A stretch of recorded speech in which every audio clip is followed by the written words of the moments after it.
Es Emilce Mastroberti, soy médica de staff de diagnóstico médico y vamos a ver imágenes en urgencia de patología abdominal. En esta charla no vamos a abordar toda la parte traumática, ¿sí? Sino la no traumática. El abdomen agudo no traumático es una de las causas más frecuentes de ingreso en las guardias y se caracteriza por la aparición súbita de dolor abdominal que requiere intervención médica o quirúrgica inmediata y que puede poner potencialmente en riesgo la vida del paciente. Existen múltiples causas de abdomen agudo, siendo las más importantes todas las de origen inflamatorio, como por ejemplo la apendicitis, la colecistitis y la diverticulitis. Y en menor grado de frecuencia vamos a tener la obstrucción intestinal, la pancreatitis, el abdomen agudo ginecológico, cólicos renales y úlcera perforada o perforación de alguna de las otras estructuras mencionadas anteriormente. ¿Cuál es el método entonces que vamos a elegir para evaluar un paciente con dolor abdominal agudo? No es que haya una respuesta única. Tenemos un abanico de métodos de estudio que no implica, yendo de menor a mayor complejidad, no va a implicar de que tenemos que ir sí o sí pasando de uno a otro, ¿sí? Podemos iniciar con un método más sencillo como es la radiografía simple de abdomen, luego la ecografía, la tomografía y la resonancia, pero dependiendo como vamos a ir viendo cuál es la sospecha clínica, podemos obviar ciertos métodos y comenzar directamente por el más apropiado, ¿sí? Pero estos son los métodos más usados en líneas generales para el dolor abdominal agudo. Para orientarnos etiológicamente según la ubicación del dolor, se usan clásicamente dos esquemas o dos formas de división que son en cuadrantes, superiores e inferiores, izquierdos y derechos, o el más clásico de todos, que es el que lo divide en 9 compartimientos. Estos 9 compartimientos se van a dividir comenzando desde el centro y la parte superior en epigastrio y a los lados los hipocondrios, la región umbilical en el centro del abdomen y a los costados el flanco, y hacia abajo el hipogastrio, la región suprapúbica, y a los lados las regiones ilíacas. La radiografía simple de abdomen se puede realizar de pie y acostado. El ejemplo de pie es el ejemplo primero, el de la izquierda, y el ejemplo de la derecha, que es el que vemos acá, sería con el paciente acostado. En algunos casos, cuando los pacientes están en muy mal estado general y no deambulan, puede realizarse, en vez de la incidencia de pie, un decúbito lateral que también va a poner de manifiesto los niveles hidroaéreos si existieran. Es entonces lo que vamos a buscar, principalmente la distensión del intestino, ¿sí? Con la valoración del gas en líneas generales, para ver si la distensión es global o generalizada o está localizada en cierto sector. También vamos a evaluar la presencia de gas extraluminal, como puede llegar a pasar en el caso de perforaciones con neumoperitoneo o aire en la vía biliar, la presencia de masas sólidas, ¿sí? O masas de tejidos blandos que puedan identificar algún tipo de lesión o hemorragia, las colecciones líquidas también, líquido libre ya sea cítico, que pueda opacificar ciertas áreas de la placa, el desplazamiento o efecto de masa por alguna de estas cuestiones, calcificaciones patológicas y alteraciones esqueléticas o incluso fracturas ya sea a nivel de la columna o pélvica. ¿Cuáles son las principales limitaciones de la radiografía? El escaso contraste entre las distintas estructuras, la presencia de hallazgos inespecíficos, a veces es difícil determinar el nivel de obstrucción y en casos de neumoperitoneo incipiente puede pasar desapercibido. La ecografía abdominal es el método de imágenes más utilizado en líneas generales como primer abordaje para la valoración en un paciente con dolor abdominal agudo.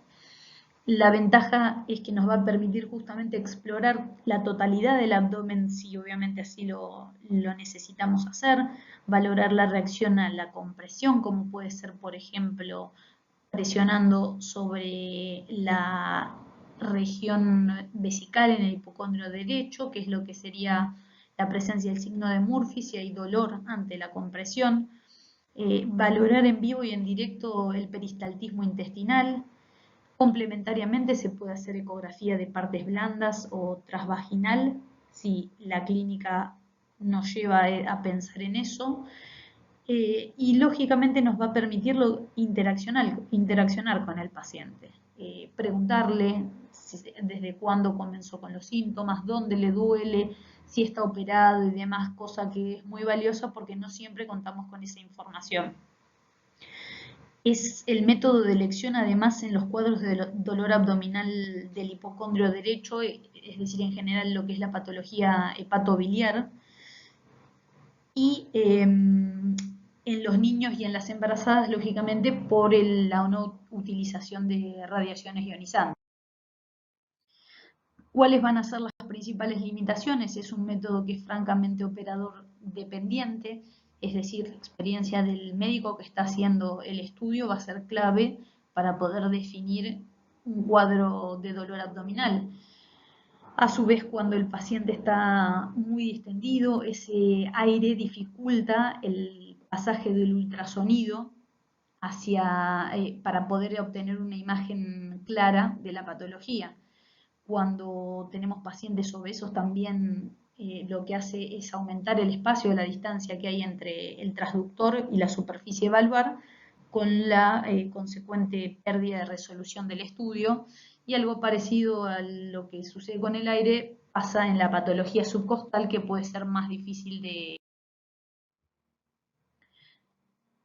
La tomografía computada tiene como ventaja que es más rápida, es el método de todos, junto con la placa obviamente, de más rápida realización en relación a la cantidad de imágenes y de información que aporta.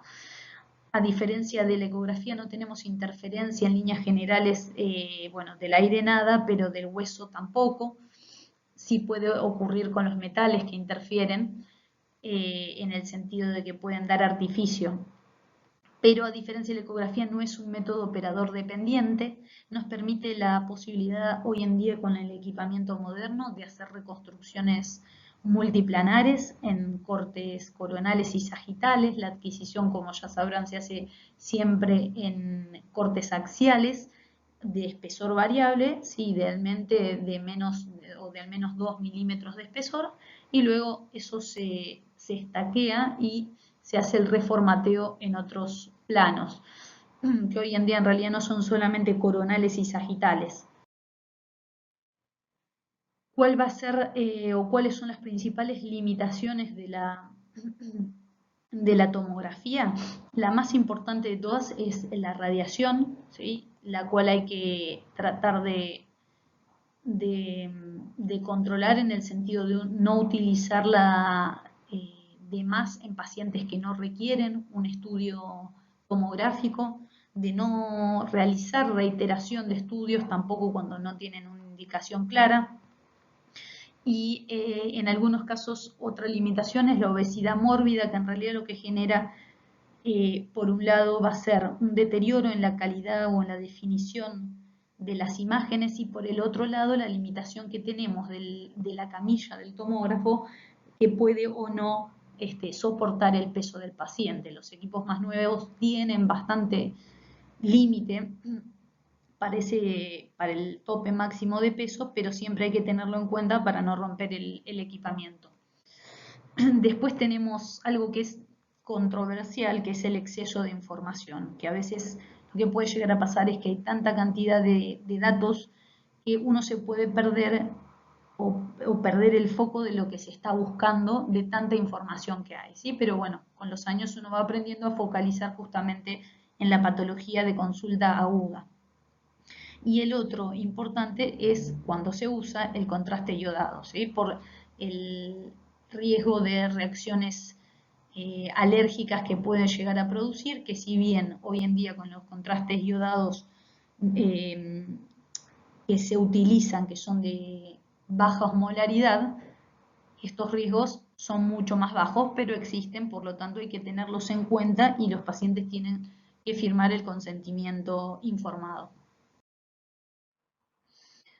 Comenzando con la división de las causas de dolor según la topografía, empezamos con el dolor en hipocondrio derecho. Gran parte de estos temas los van a ir viendo en distintas clases, con lo cual o vamos a verlos muy escuetamente o directamente los vamos a dejar para que no se haga tan pesada la charla. Por lejos, la principal causa de dolor en hipocondrio derecho va a estar en las colecistitis, la coledocolitiasis y las hepatitis. Entonces, como les decía, las causas hepatobiliares. Después tenemos el absceso hepático, la úlcera duodenal, pancreatitis, diverticulitis y apendajitis. Y menos frecuentemente la apendicitis retrocecal ascendente. En base a esto es que vamos a ir viendo qué método usar. En general, para el dolor en hipocondrio derecho, vamos a comenzar con la ecografía abdominal, como decía, como primer método de utilización, dado que tiene una alta sensibilidad y especificidad para el diagnóstico de litiasis, que suele ser la causa más frecuente de colecistitis aguda. Es un estudio que es seguro, que tiene muy bajo costo y una gran disponibilidad tanto en las clínicas como en los hospitales públicos. A su vez, nos va a dar información extra si existiera de posibles diagnósticos alternativos, como puede ser algo de origen ginecológico, por ejemplo.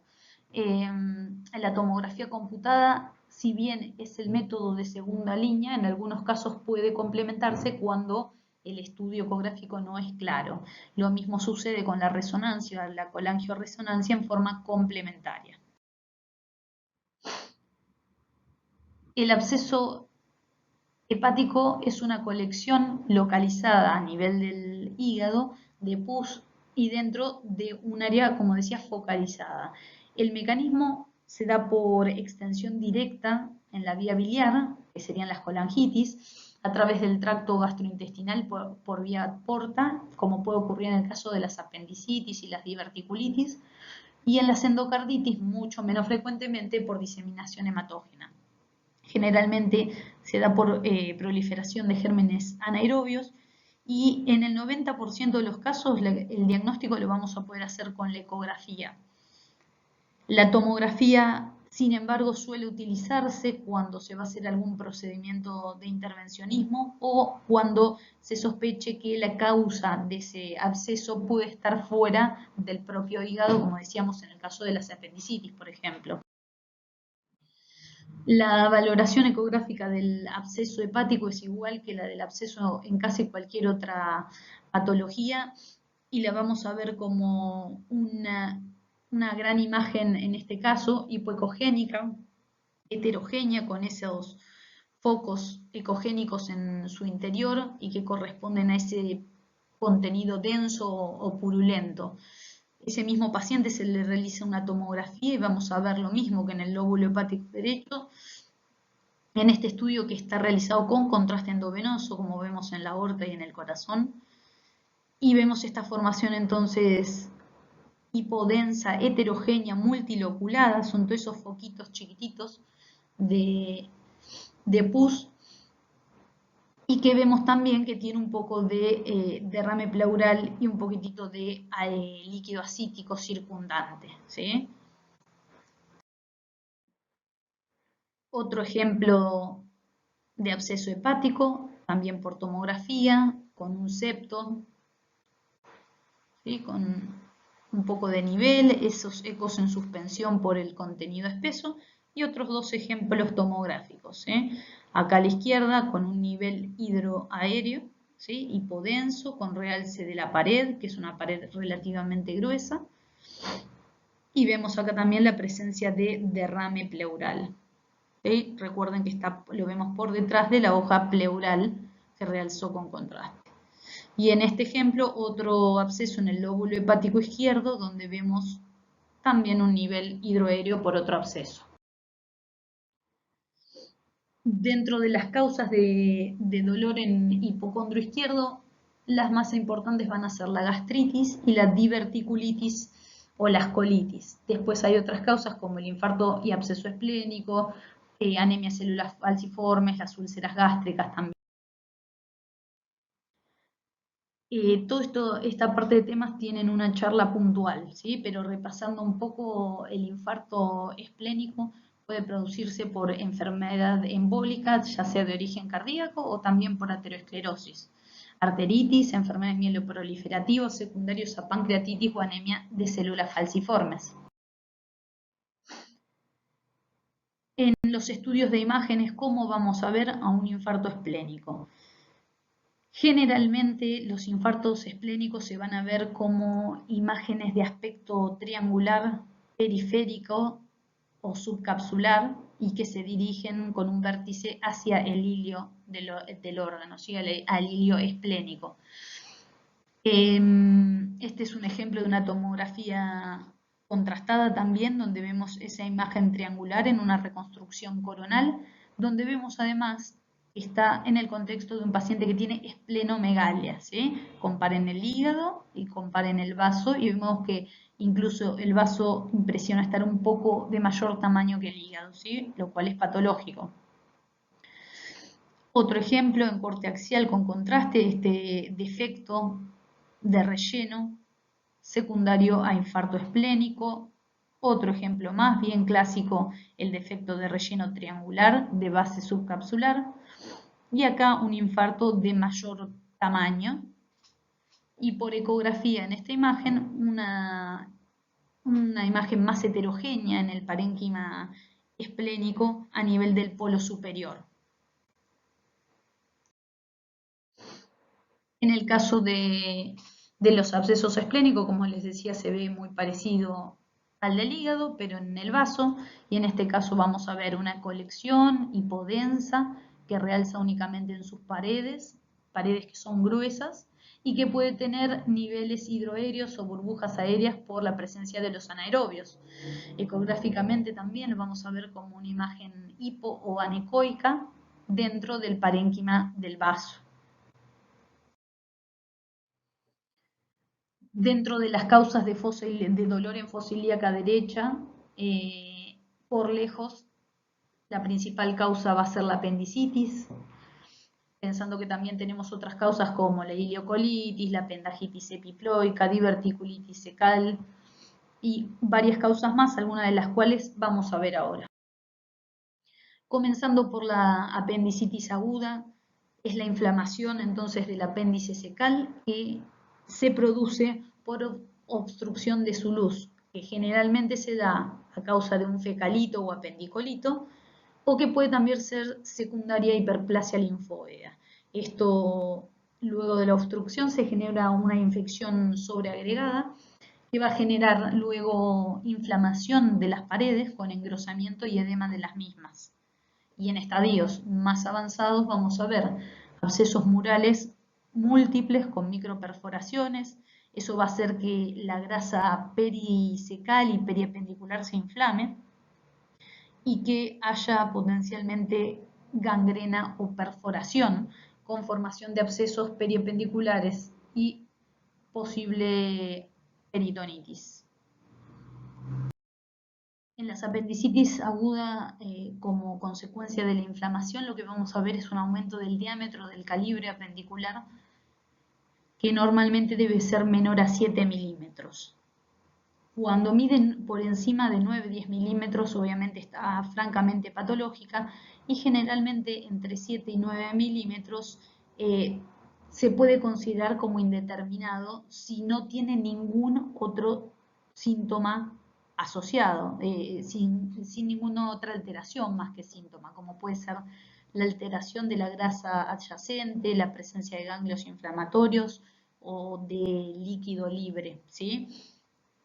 La posición normal del apéndice es muy variable, se calcula más o menos que hay 7 variantes típicas.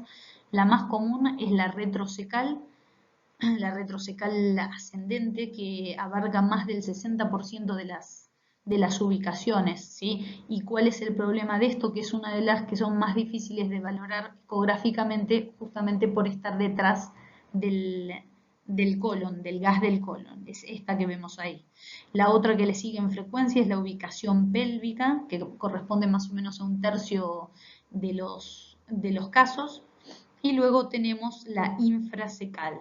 Hay otras menos frecuentes. La longitud del apéndice también es muy variable y eso no tiene que confundirnos con que esté inflamado. En 1/3 de los casos aproximadamente podemos encontrar un apendicolito en el cuadro de apendicitis, pero también podemos encontrar apendicolitos en pacientes que no tienen apendicitis. Este es un ejemplo ecográfico de un paciente con un apéndice secal normal, visto en un plano más axial y en un plano más longitudinal, donde se ve el apéndice que termina en fondo ciego y que, como ven acá, mide unos 4 milímetros y poco más, ¿sí? Apéndice normal con la grasa normal.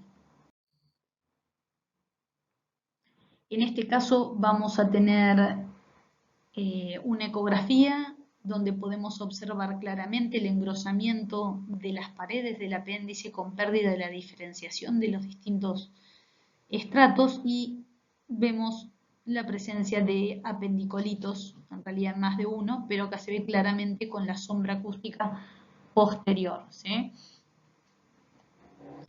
En este caso tenemos el ejemplo de una radiografía simple de abdomen donde se ve esta imagen hiperdensa o radioopaca que corresponde al fecalito calcificado.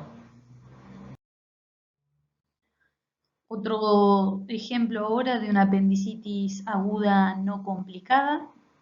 Vemos el engrosamiento franco de las paredes, el aumento en el calibre, esto era por arriba de 9-10 milímetros más o menos, y vemos como la grasa que lo rodea está más ecogénica, es decir, más blanca, y habla de los cambios inflamatorios. Lo mismo en esta visualización longitudinal, en fondo ciego, aumentado de calibre y con la grasa alterada. En estos casos también se puede complementar con Power Doppler o en este caso es Dynamic Flow, que es parecido, que es una técnica que nos permite valorar el flujo de las estructuras. Y en este caso lo que está demostrando, estos son vasos ilíacos y lo que demuestra es la presencia de hiperemia en la pared del apéndice inflamado. Otro ejemplo más, también de una apendicitis, que lo vamos a ver en este videito, ¿sí? Ahí vemos el engrosamiento de las paredes en ese ciego y lo que está más arriba, que está acá, era el ilion, ¿sí? Y ese es el apéndice. Ven toda la grasa inflamada a su alrededor.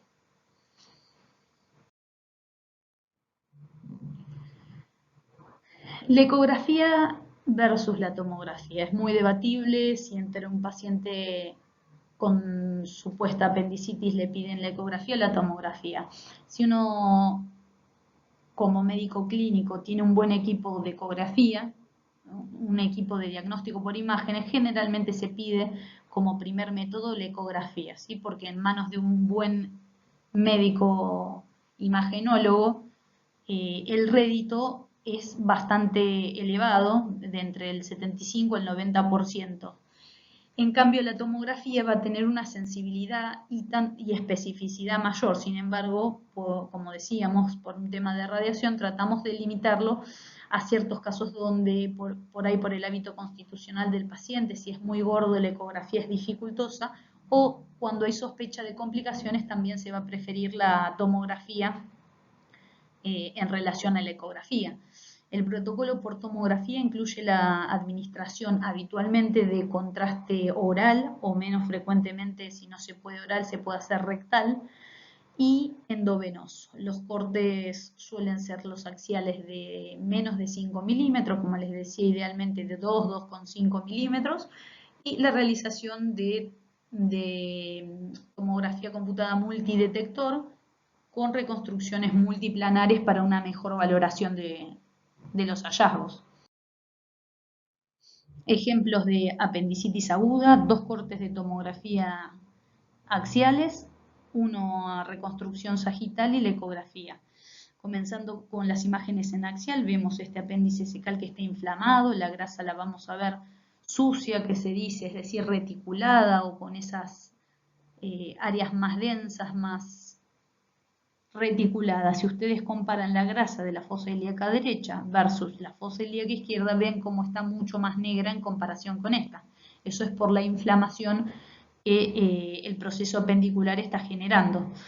En un corte más inferior lo que van a ver es la presencia del apendicolito, ¿sí?, con el apéndice inflamado y un poco de líquido laminar adyacente, ¿sí?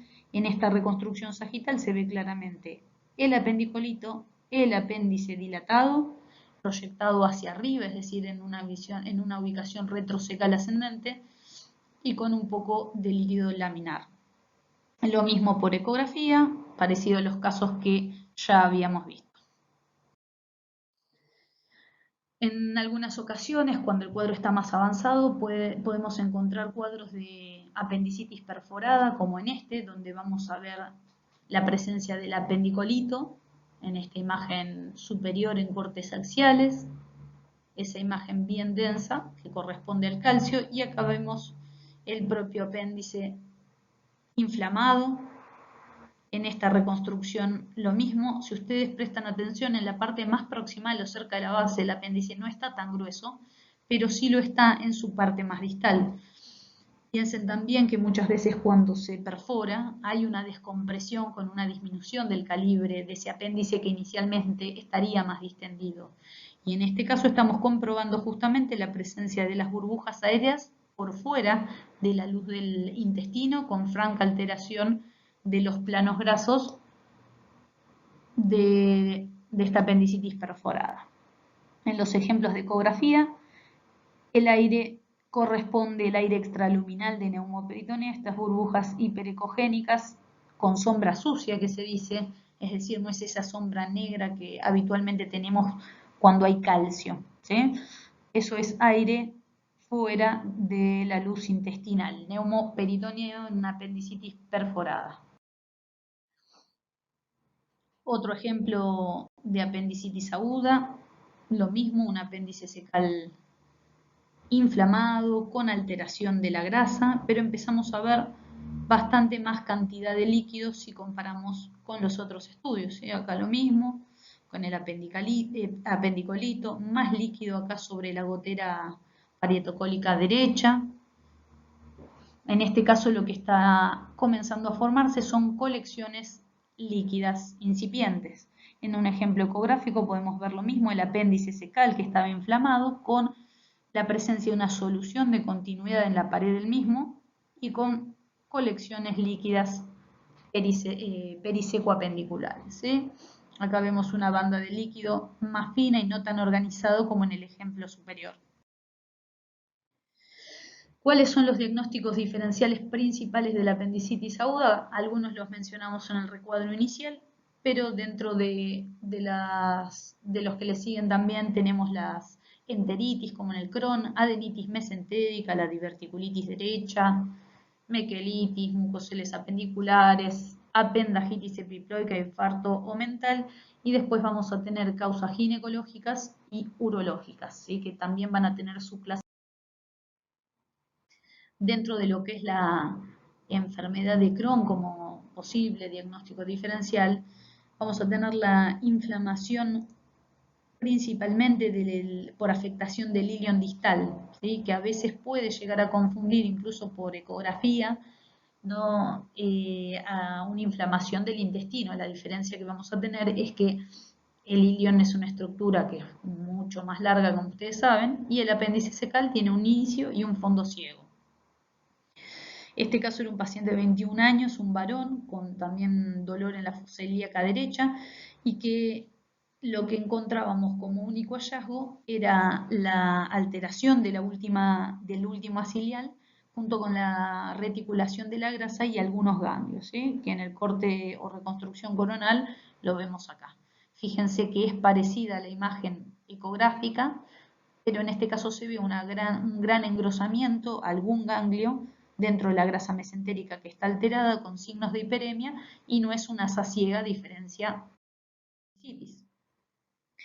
Las adenitis mesentéricas son una causa de consulta bastante frecuente en los niños pequeños y en los adultos jóvenes también. y lo que vamos a ver es la presencia de múltiples nódulos linfáticos mesentéricos que van a estar agrandados y muchas veces algo agrupados, y vamos a encontrar un apéndice lógicamente normal porque no es esa la causa del dolor. En algunos casos puede coexistir con inflamación del ilion distal o incluso del ciego. Y si bien no es lo habitual, hay que tener en cuenta que no estemos ante la presencia de un linfoma. Por eso muchas veces, más cuando tenemos mucha cantidad de ganglios y de gran tamaño, se hace el seguimiento para descartar que no sea un paciente con un cuadro incipiente o de inicio de un linfoma. ¿Sí? Acá vemos en este corte axial múltiples estructuras redondeadas de densidad de partes blandas, fíjense, muy parecida a la densidad del músculo, con alteración de la grasa que está al lado. ¿Sí? Lo mismo en esta reconstrucción en coronal. Y en esta ecografía vemos las estructuras ovoideas con un aumento o un engrosamiento de la cortical principalmente, y ligera pérdida de la diferenciación entre la corteza y la médula del ganglio, ¿sí? Agrupados, típico de adenitis mesentérica. ¿Sí? El tratamiento es sintomático y generalmente en los chicos suele estar precedido de un cuadro de dolor un cuadro de infección de vía aérea superior. El mucocele apendicular es otra causa, pero mucho menos frecuente, de dolor abdominal agudo, y se caracteriza por la dilatación quística de la luz del apéndice por acumulación de material mucinoso y que generalmente es secundario a la presencia de neoplasias mucinosas como puede ser el cistoadenoma mucinoso. En la tomografía lo que vamos a ver entonces es esta distensión o dilatación del apéndice bastante importante, con este tejido que vemos que realza, que probablemente esté en relación al tumor. ¿Sí?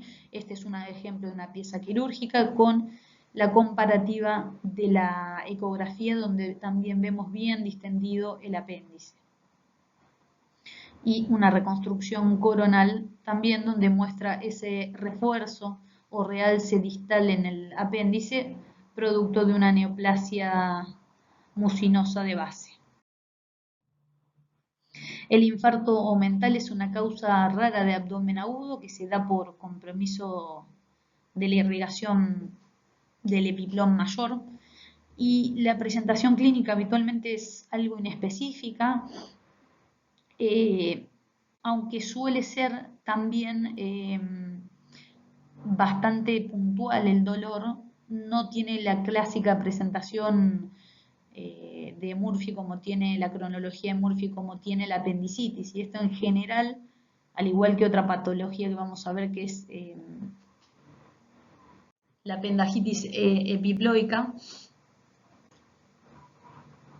el dolor siempre suele estar en el mismo lado, es bien puntual y el paciente te suele marcar con el dedo dónde es que le duele. ¿Sí?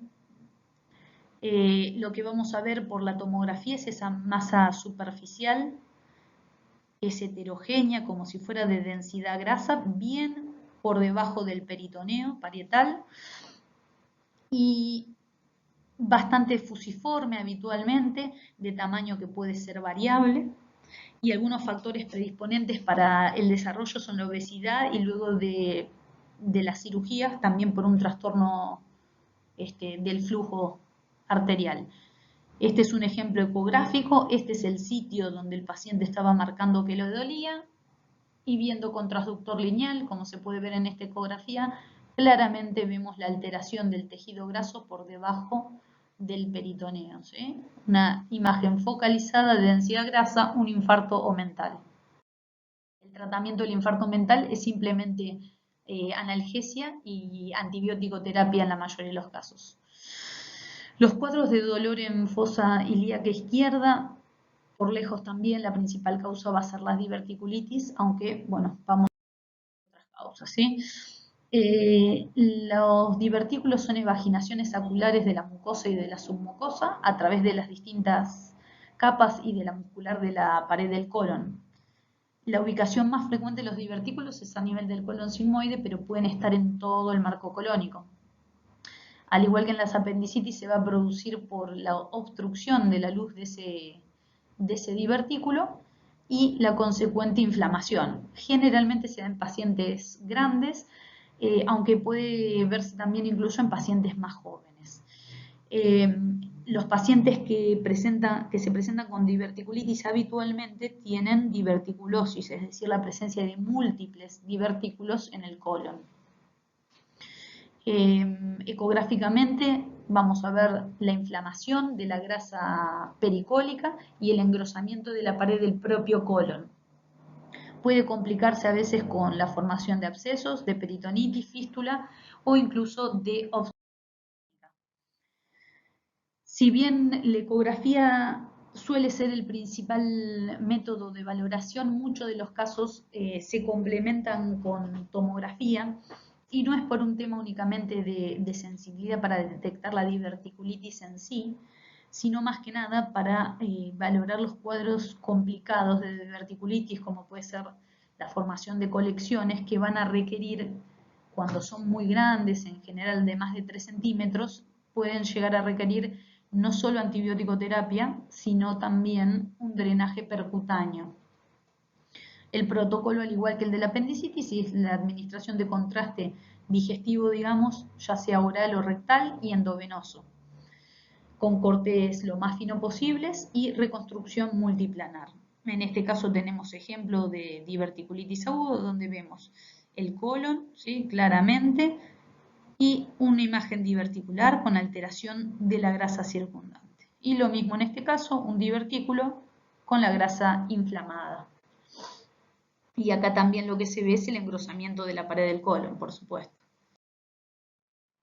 Otro ejemplo de diverticulitis aguda, pero por tomografía, vemos en este corte axial la presencia de imágenes diverticulares, estos pequeños sáculos dentro, por fuera de la luz del colon, con una alteración marcada de la grasa por inflamación de la misma, la reticulación, bandas líquidas, corte o reconstrucción coronal, vemos lo mismo, engrosamiento de las paredes por inflamación de la misma y se ve bien hipodenso, porque es edema en la submucosa. Lo mismo en esta reconstrucción sagital, franco engrosamiento de las paredes, múltiples divertículos, diverticulitis aguda. En este caso podemos ver una complicación de un paciente con una diverticulitis aguda que presentó la formación de múltiples abscesos, no solamente a nivel pelviano, sino como en este caso, abscesos a nivel del psoas ilíaco, ¿sí? En esta reconstrucción coronal se ve claramente cómo está ensanchado a expensas de esta colección que tiene realce periférico, ¿sí? Por ecografía vemos una colección en el contexto de un paciente con una diverticulitis. Otra complicación que puede presentarse en un paciente con diverticulitis es la formación de fístulas que habitualmente suelen ser colovesicales, aunque también pueden ser enteroentéricas, coloentéricas. En este caso es una fístula colovesical, vemos el franco engrosamiento de la pared en relación a una diverticulitis y adyacente al margen lateral izquierdo de la vesícula y en relación a esta diverticulitis aguda vemos un absceso entre el colon sigmoides y la vejiga. Lo que podemos ver además es el engrosamiento de la propia pared de la vesícula, de la vejiga, y la presencia de aire. Nunca tenemos que encontrar aire adentro de la vejiga.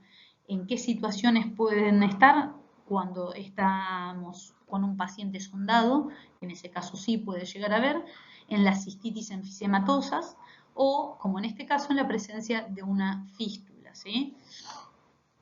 Lo mismo se ve acá en una reconstrucción coronal, la colección que está adyacente a la pared del colon sigmoides. Y por ecografía podemos llegar a ver, aunque es más dificultoso, esta es la vejiga, vemos el engrosamiento de la pared y esas imágenes hiperecogénicas puntiformes que corresponden al aire fuera de la luz del colon y dentro de la pared de la vejiga. Dentro de los diagnósticos diferenciales, en un paciente con una diverticulitis aguda vamos a tener que pensar en el cáncer de colon, que no hay que descartarlo nunca, la coprostasis, que es una acumulación de materia fecal en el intestino grueso que puede llegar a generar oclusión intestinal, las ependiditis epiploicas y, como vimos, cuadros ginecológicos.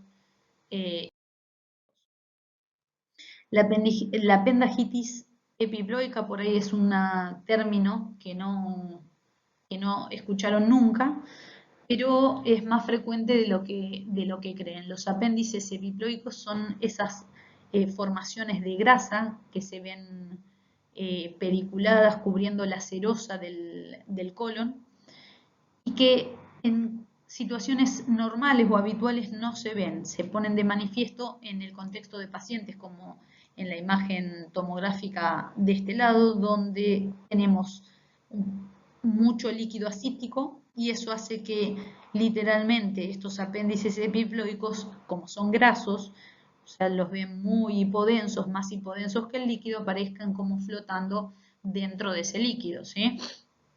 ¿Qué sucede? Que estos apéndices epiploicos pueden infartarse, torsionarse, y esa torsión genera el infarto de los apéndices y obviamente va a producir dolor. Tomográficamente lo que vamos a ver es ese nodulito de grasa adyacente al colon que va a estar rodeado por todo un tejido inflamado de grasa. En algunas ocasiones puede llegar a encontrarse un pequeño punto central hiperdenso que corresponde a la trombosis que se da en ese apéndice epiploico. Lo más frecuente es que ocurra en el sigma y en el colon descendente, que es donde son más frecuentes, más abundantes en sí los apéndices epiploicos, y en la pared anterior del. En esta tomografía vemos entonces en la fosa ilíaca izquierda esta imagen nodular u ovoide adyacente al colon descendente que tiene densidad grasa y que a su vez la grasa que está alrededor está inflamada. Fíjense que al igual que el infarto mental, lo van a encontrar bien por debajo, inmediatamente por debajo del peritoneo, y por ese motivo es que, al igual que el infarto mental, va a ser un dolor abdominal muy puntual, ¿sí? Otro ejemplo tomográfico, fíjense el resto de la grasa cómo está bien, y acá adyacente a este apéndice epiploico, alterada la grasa por el infarto del mismo. Otro ejemplo en el colon sigmoides, y dos ejemplos ecográficos donde básicamente lo que vemos es toda la inflamación de la grasa y este es el apéndice epiploico que se infartó y por ende se necrosó, ¿sí? Acá otro ejemplo, lo mismo. Causas de dolor abdominal difuso, vamos a tener la oclusión y la suboclusión intestinal como las principales, aunque también tenemos todo lo que es lo inflamatorio infeccioso, la isquemia. La obstrucción intestinal se define como el impedimento a la progresión del contenido intestinal por un obstáculo mecánico. Esto va a generar dilatación proximal del intestino a partir de un punto donde se produce esa obstrucción, y distal a esa obstrucción hay un calibre normal de las asas intestinales. Generalmente hablamos que hay distensión cuando el calibre es superior a los 2,5 centímetros o 3 centímetros, dependiendo de la bibliografía, ¿sí? Pero como punto de corte para que tengan más de 2,5 centímetros. Las principales causas de obstrucción las podemos clasificar en intraluminales, es decir, dentro de la luz del intestino, intrínsecas dentro de la pared o extrínsecas que están por fuera de la pared. Dentro de las intraluminales tenemos la obstrucción ya sea por un cálculo biliar, cuerpo extraño, fecaloma, las intususcepciones, ya sea por tumores o no. Dentro de las intrínsecas propiamente de la pared tenemos a los tumores infiltrantes, los procesos inflamatorios como Crohn y TBC y la isquemia intestinal. Y las causas extrínsecas, que son las más frecuentes de todas, Y entre ellas tenemos las bridas, que suelen darse en pacientes posquirúrgicos, las hernias, ya sea internas externas, masas, abscesos o aneurismas que comprimen el intestino y lo obstruyen. En un paciente que tenemos una obstrucción intestinal, lo que tenemos que hacer primero que nada es confirmar realmente que haya una obstrucción. ¿Sí? Tiene la clínica de obstrucción intestinal, náuseas, vómitos y dolor abdominal. Bueno, se realiza habitualmente primero una placa para eso, para confirmar que hay distensión o no. Una vez que lo confirmamos, hay que tratar de determinar el nivel de dicha obstrucción y, si es posible, la causa. Lógicamente hay que tratar de descartar que haya estrangulación, es decir, que haya isquemia, porque eso va a hablar de la necesidad de un tratamiento quirúrgico inmediato. La placa versus la tomografía. La placa o la radiografía simple de abdomen tiene una sensibilidad bastante baja y la tomografía lógicamente es mucho más elevada. Pero muchas veces, así todo, la radiografía de abdomen es el primer método que suele pedir el clínico o el cirujano antes de la realización de la tomografía. La tomografía, la ventaja que va a tener es la posibilidad de hacer reconstrucciones multiplanares que aumentan la sensibilidad. Y otra de las cuestiones importantes de la tomografía es el alto valor predictivo negativo que tiene para isquemia y estrangulación en general, ¿sí? La placa directa de abdomen lo que nos va a mostrar, como les decía, es la distensión de las asas de intestino delgado, la presencia de niveles hidroaéreos, como vemos acá, y eventualmente poder saber si hay más de un segmento afectado, es solo intestino delgado, como en este caso es el colon. Tenemos un ejemplo de un paciente de 65 años que presentaba dolor abdominal difuso y como antecedente una nefrectomía hace un mes.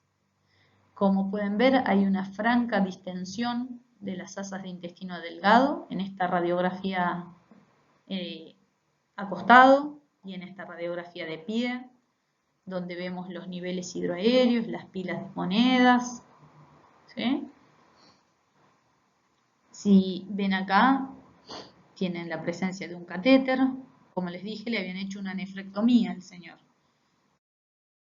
Pasamos a la tomografía del mismo paciente y lo que se encontraba era la presencia de un cambio, de una zona de cambio de calibre a nivel de la fosa ilíaca izquierda, ¿sí? Donde vemos asas bien finitas y asas distendidas, ¿sí?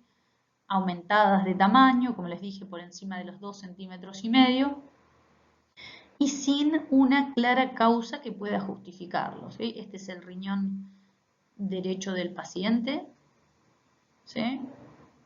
Y vemos la distensión de todas las asas de intestino delgado con esta área de cambio de calibre. Esta imagen, como ven acá, es típica de un cuadro de obstrucción intestinal secundario a bridas, ¿sí? Y lo que vemos es eso, la transición de asas finas y asas gruesas sin otra causa de obstrucción. Otro ejemplo, lo mismo, asa fina y una asa distendida. Aparentemente no hay nada en esta región, no hay un tumor, no hay una masa externa que lo esté generando. Se asume que es una brida y más cuando el paciente tiene un antecedente quirúrgico. Lo mismo acá, ¿sí? A veces hay que tener cuidado porque en algunos casos pueden ser hernias internas que son menos frecuentes, pero tenerlas en cuenta. En estos casos de obstrucción intestinal y sospecha, sino de una suboclusión intestinal, la ecografía no siempre aporta mucha información porque más que nada lo que nos va a mostrar es la distensión de las asas de intestino delgado, pero muchas veces se pide complementariamente. En el caso de pacientes con enfermedad de Crohn también pueden presentar como complicación la obstrucción intestinal cuando el engrosamiento de las paredes del ilion es muy marcado, puede generar distensión proximal del mismo, ¿sí? Y esto suele estar presente en los pacientes que están cursando un cuadro activo o de reactivación del Crohn. En otros casos, la obstrucción intestinal es causada por un tumor, como en este caso tenemos un adenocarcinoma del ilion distal, donde vemos francamente toda la distensión de las asas proximales, ¿sí?, del ilion, bien distendidas, con un poco incluso de edema, algo de reticulación de la grasa. Y acá tenemos lo mismo en otra reconstrucción, ¿sí? Mismo paciente, tumor. En este caso vemos distensión del intestino delgado secundario a una hernia femoral incarcerada, es decir, atrapada, junto con que atrapa un asa de yeyuno, el cual a través de ese defecto a nivel femoral queda atrapado porque no puede volver a su posición habitual, y eso potencialmente puede producir infarto del asa si no se resuelve rápidamente, ¿sí? En esta reconstrucción sagital vemos lo mismo. Otro ejemplo de obstrucción intestinal, en este caso secundario una hernia paraumbilical, vemos el defecto herniario, ¿sí?, la presencia de la protrusión de un saco herniario con intestino, a partir del cual, como está encarcerada, va a dilatarse todo el intestino delgado proximal a eso, y distal al mismo tenemos asas más finitas. Acá se ve claramente como tenemos una asa que entra y una que sale. En estos casos, del mismo modo que antes, hay que tener cuidado porque esto puede infartarse, ¿sí? Y por ecografía vemos este ejemplo donde tenemos la distensión a nivel umbilical o paraumbilical del intestino delgado, en este caso era yeyuno, ¿sí? Otro ejemplo por placa, una señora de 78 años con dolor abdominal difuso, fiebre y vómitos biliosos, ¿sí? Vemos la distensión del yeyuno en el hipocondrio izquierdo, algunos niveles en esta placa que está de pie, y probablemente no mucho más le llame la atención. Pero si seguimos, vamos a ver con más detalle que a nivel del hipocondrio derecho se veía esta burbujita aérea y estas imágenes arboriformes que correspondían a la presencia de aerobilia, ¿sí? Entonces tenemos aire en la vía biliar como complicación, en este caso, ¿de qué? De una colecistitis aguda, secundaria a un cálculo que se perfora y ese cálculo migra hacia el intestino, ¿sí? Por el duodeno llega al intestino y en algún lugar, ¿qué pasa? Se para, hace un stop y en ese lugar a través del cual no puede progresar más genera lo mismo, un cuadro obstructivo.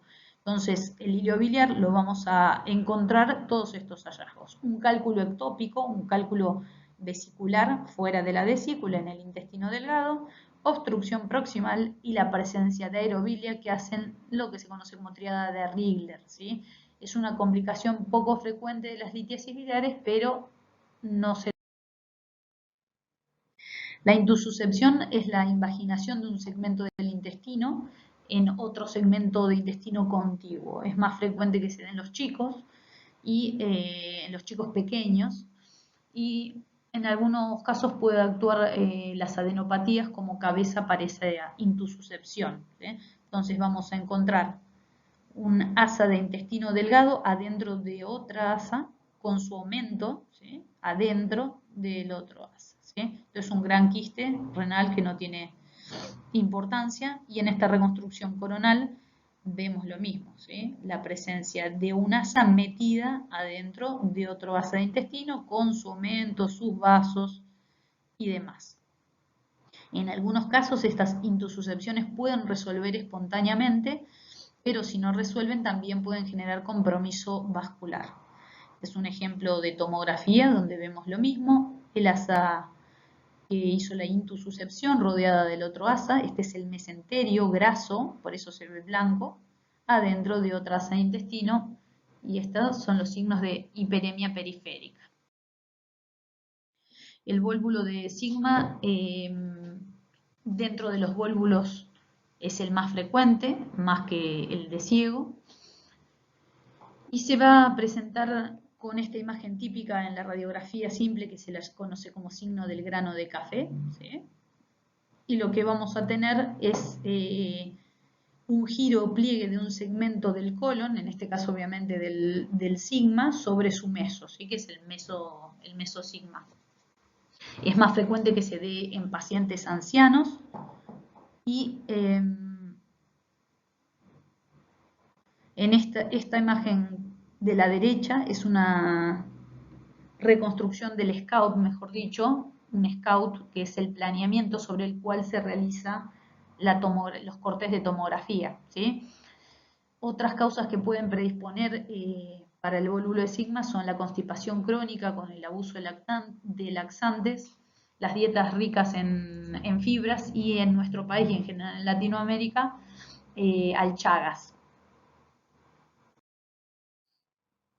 Tenemos acá unos ejemplos de vólvulo de sigma en esta reconstrucción coronal. Vemos este giro o torbellino o whirlpool, ¿sí? Que se produce por ese arremolinamiento de las estructuras tanto vasculares como mesentéricas. Y acá tenemos un ejemplo en un videíto de cómo se produce, ahí está el cambio de calibre, ¿sí? Y ese giro y arremolinamiento que les mencionaba y distensión proximal, ¿sí?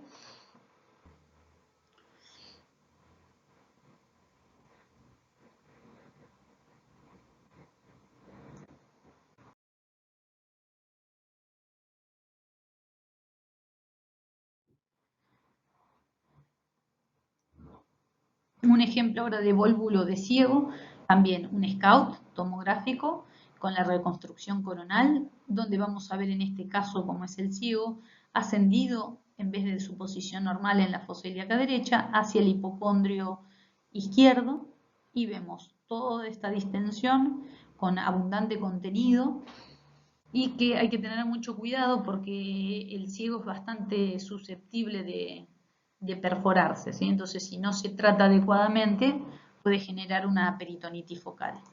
Lo mismo acá vamos a tener un ejemplo tomográfico de un vólvulo de ciego, fíjense cómo ahí teníamos, ahí está el arremolinamiento que genera el vólvulo de ciego, ¿sí?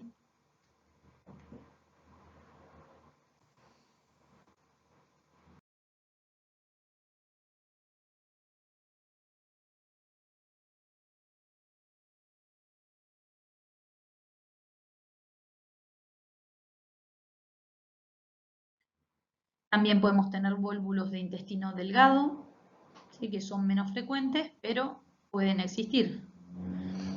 Una reconstrucción, un video en axial, donde vemos lo mismo, el arremolinamiento o el whirlpool de las estructuras, y en coronal también podemos ver el arremolinamiento central con distensión proximal de las asas de intestino delgado.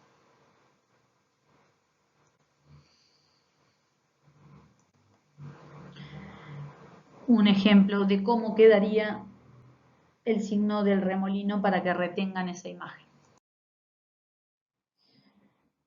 El cáncer de colon también es una causa, aunque menos frecuente, de obstrucción de colon, pero puede ser en pacientes más que nada que se dejan estar. Este cuadro avanza hasta que el crecimiento genera una obstrucción de la luz con dilatación y distensión proximal del colon, ¿sí? Como acá, con toda la distensión proximal, ¿sí? Lo mismo en este nivel, ¿sí? Eso es el contraste oral, lo que ven ahí. En este caso teníamos también otro paciente que consultó por dolor abdominal, se sospecha obstrucción y vemos en este SCOUT cómo había una distensión principalmente del colon. Vemos el axial de la tomografía, donde vamos a llegar aquí a este nivel, volviendo hacia arriba, esta imagen que hay acá, ¿sí? Ahí la ponemos nuevamente. Fíjense cómo Acá tenemos un franco engrosamiento del colon y más que nada lo que está distendido es el colon transverso y el derecho, ¿sí?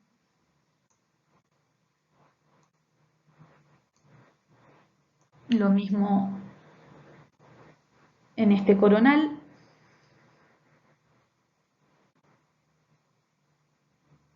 Acá vemos la tumoración.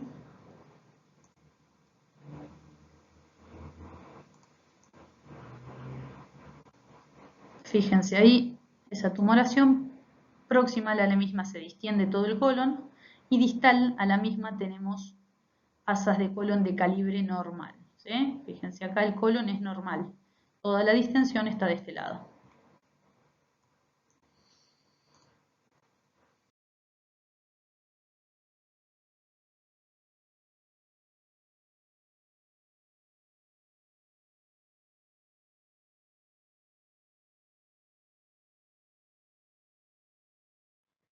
En algunos casos el colon también más avanzada, en forma más avanzada puede llegar a perforarse y podemos tener como en este caso enfisema subcutáneo, neumoperitoneo muy importante como se ve acá, neumomediastino incluso, fíjense cómo el aire está eh, despegando todos los compartimentos del mediastino y también acá en el enfisema subcutáneo.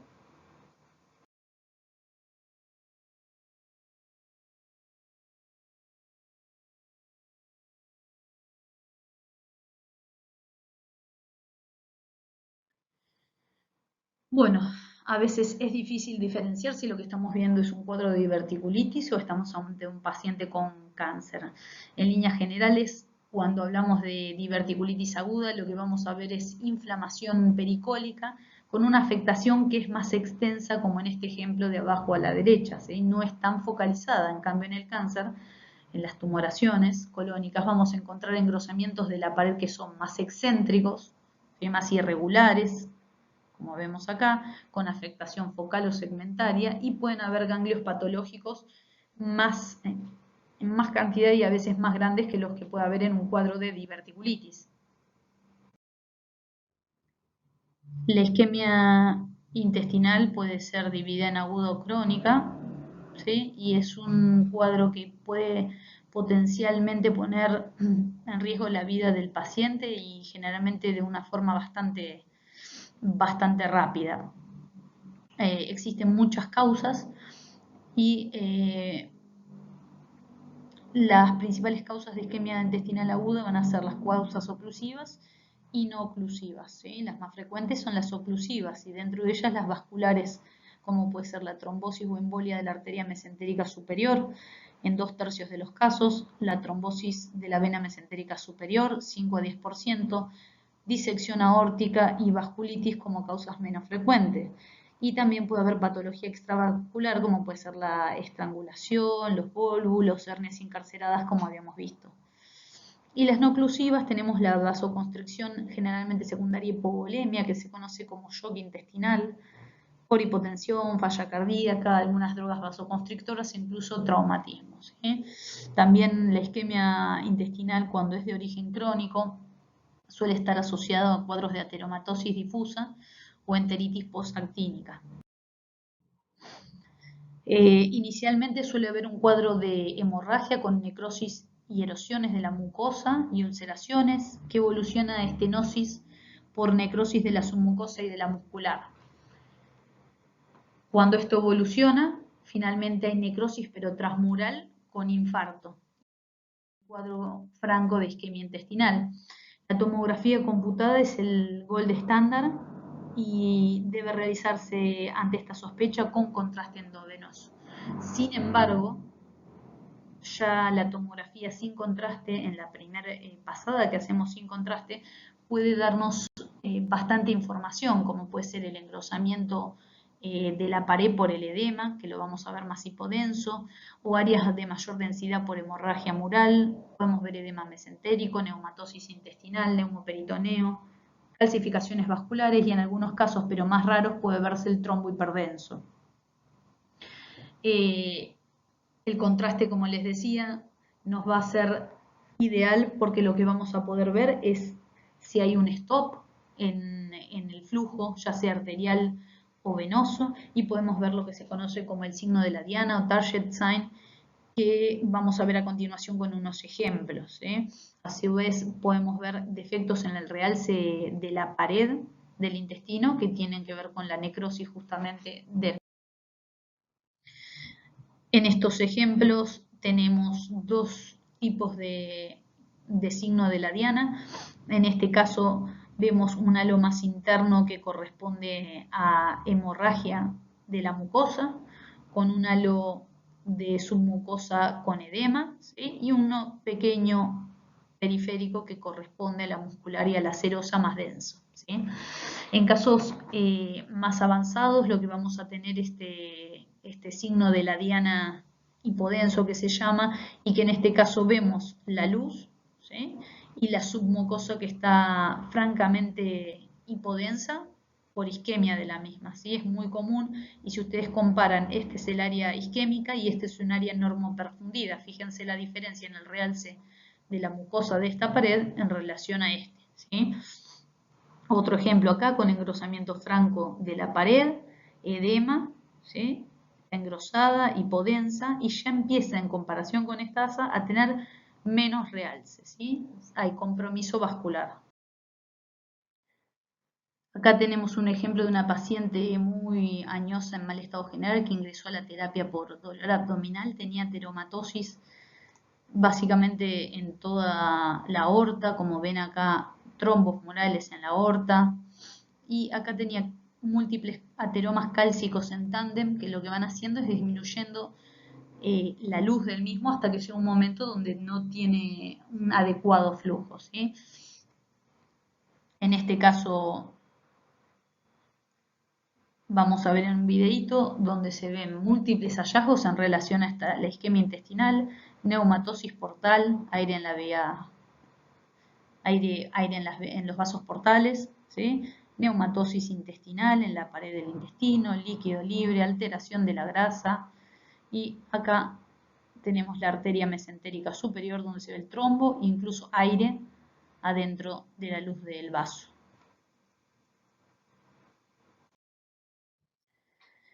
Para resumir los hallazgos de la isquemia, la neumatosis en los vasos portales, ¿sí? Neumatosis mesentérica en las venas mesentéricas, neumatosis intestinal. Todo este aire por la isquemia, la necrosis, es drenado por las venas mesentéricas y llega, por ende, a los vasos portales. Esa sería la cronología, ¿sí?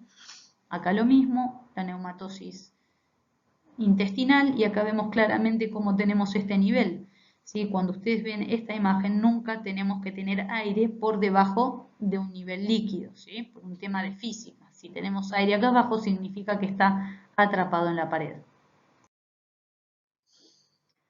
Otro ejemplo acá, en este caso de isquemia intestinal, pero secundario a una obstrucción arterial de origen emboligénico, ¿sí?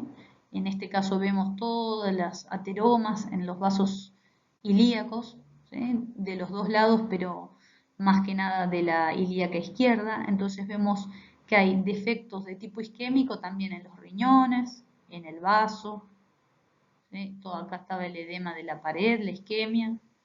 Lo mismo acá, el engrosamiento y otros problemas, trombos en el resto de los vasos, ¿sí? En cuanto al dolor a nivel de los flancos, ya sea derecho o izquierdo, la principal causa suele ser la litiasis ureteral, pielonefritis y en menor medida, bueno, apendicitis y diverticulitis, que están también bastante vinculados.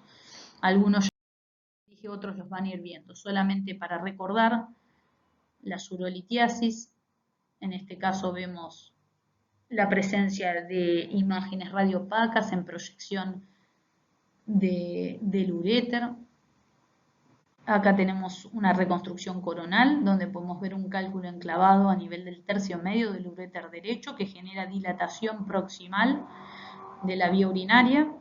Lo mismo acá, solamente que está enclavado a nivel de la unión ureteropiélica derecha, ¿sí? Y acá vemos por ecografía un cálculo renal con la sombra acústica posterior clásica. Las causas de dolor epigástrico más frecuentes son la pancreatitis aguda y las gastritis, los síndromes aórticos agudos y en los cuadros iniciales a veces de las apendicitis, ¿sí? Esto lo van a ir viendo en el resto de las charlas. Causas de dolor mesogástrico parecidas, a veces las pancreatitis agudas, los síndromes aórticos agudos, paniculitis mesentérica. Vamos a ver esta entidad que tampoco es tan conocida por los médicos clínicos a veces, es la paniculitis mesentérica, que es la inflamación crónica en específica del tejido adiposo del mesenterio intestinal y del omento en general. Suele darse en pacientes añosos y lo que vamos a ver es todo este aumento inflamatorio, contraveculación de la grasa y que suele estar acompañada de múltiples pequeñas estructuras ganglionares, ¿sí? Como se ve tanto en estos cortes axiales de tomografía, esa alteración focalizada de la grasa con ganglios, lo mismo acá en esta reconstrucción sagital con más estructuras ganglionares, y en esta ecografía donde vemos lo mismo, ¿sí? Imágenes ganglionares, en este caso estaba asociada a una trombosis de una vena y toda la alteración de la grasa. Causas de dolor hipogástrico tenemos la cistitis, prostatitis, litiasis ureterales, diverticulitis, colitis, apendicitis y la patología. Para ir concluyendo, es muy importante que para llegar a un correcto diagnóstico y por ende tratamiento oportuno y preciso, tiene que existir buena comunicación tanto entre el área de clínica y cirugía como el departamento de diagnóstico por imágenes. Esto es esencial para evitar las pérdidas de tiempo y realizar los estudios que sean más apropiados para cada paciente en particular. No todos los pacientes van a ser beneficiados con todos los métodos de estudio, ¿sí? Es muy importante entonces, como les decía, una buena comunicación y siempre que ustedes como clínicos tengan alguna duda, llamen a la gente de imágenes para encontrar cuál es la mejor opción para su paciente. Les agradezco mucho la atención y hasta la próxima.